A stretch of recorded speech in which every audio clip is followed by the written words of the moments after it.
You're joining us for 21 days of prayer here on Pursuing God with Gene Apple. Here's Gene. Well, here we are. We're already at day 19 of our prayer journey together. And I have to say, this has been awesome to be with you each day. And some of you have had a loved one baptized, or maybe you were baptized recently. Some have gone deeper with God than you ever expected to. Others of you have been trying fasting, and you've added a new tool to your prayer arsenal, your spiritual arsenal. And today, if you'll indulge me, I want to explore yet 3 more moments in life where fasting and prayer can make a difference in a huge way.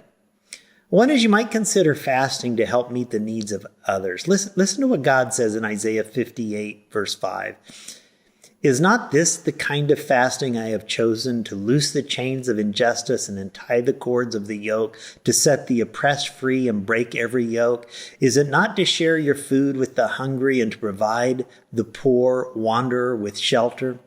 When you see the naked, to clothe them, and not to turn away from your own flesh and blood?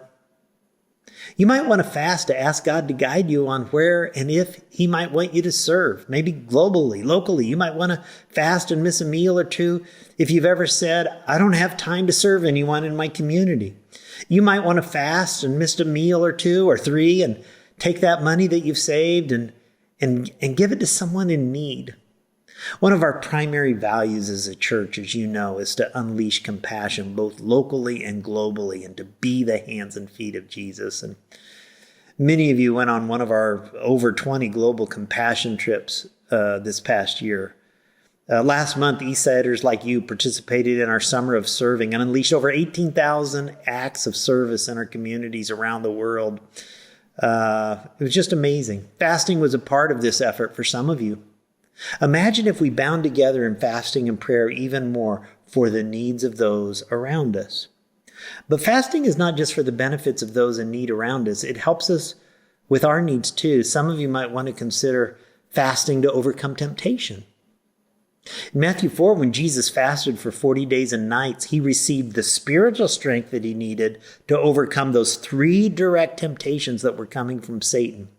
Most every single one of us has at least one problem temptation in our lives, right? Whether it's a problem with our temper, a lack of love for certain people, or issues like pornography, alcohol, telling the truth. Have you ever considered fasting to help you overcome that intense temptation? Exceptional temptations require exceptional measures, and fasting is one we probably ought to consider more. And finally, if you need one more reason, you can fast to express love and worship to God. Fasting shouldn't only be associated with dire circumstances and great troubles. The Bible also teaches that fasting can be an act of sheer devotion to God. In Luke chapter 2, there's an unforgettable woman named Anna whose entire 84-year life is summed up in 3 quick verses. And the summary of her life is found in Luke 2:37, which says, she never left the temple but worshiped day and night, fasting and praying. Fasting can be an expression that you love God more than food and that seeking Him is more important to you than eating. Now, I want you to pick one of the life circumstances we talked about today. Which one feels closest to your heart right now? The needs of others? Temptation you're facing? Love for God? Do you have it in mind?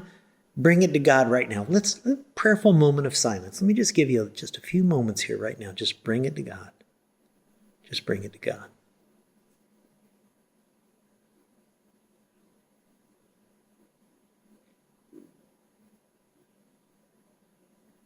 God, thank you for hearing our prayers on this 19th day as we've joined together in prayer.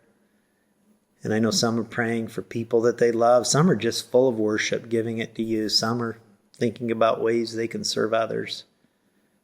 I know you're powerful and able to move in all of our lives. Thank you for what prayer does that no other power can.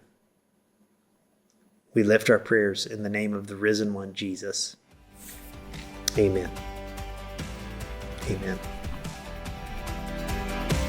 You're joining us for 21 days of prayer here on Pursuing God with Gene Apple.